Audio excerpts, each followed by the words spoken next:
Puerto Rico, home of the Piña Colada, Despacito singer Luis Fonsi, Hola. and 3.2 million American citizens, all of whom pay taxes into the U.S. Treasury, none of whom can vote for the president.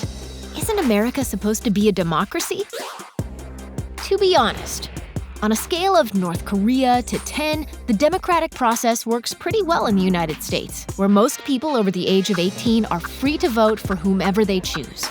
But during the general election in November 2016, millions of Americans were unable to, including residents of unincorporated U.S. territories like Puerto Rico and Guam, felons convicted of federal crimes, and even some people living with autism and dementia who the courts see as unfit to vote.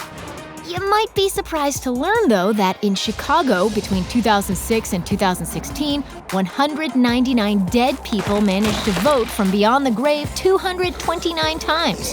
The reasons why are unclear. It could have been clerical error, it could have been voter fraud.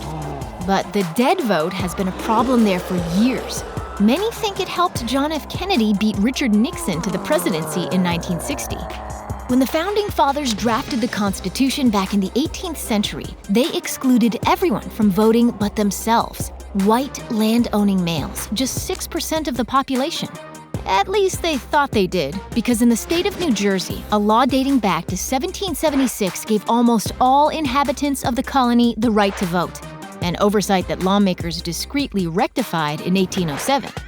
It took years for the 15th Amendment to give black men the vote, the 19th Amendment to give white women the vote, and the 26th Amendment to finally grant universal suffrage to all citizens 18 and over. Despite the blood, sweat, and tears of those who fought for the vote, in 2016, only 60% of eligible voters actually turned out at the polls. Voter apathy remains a problem in most democracies around the world.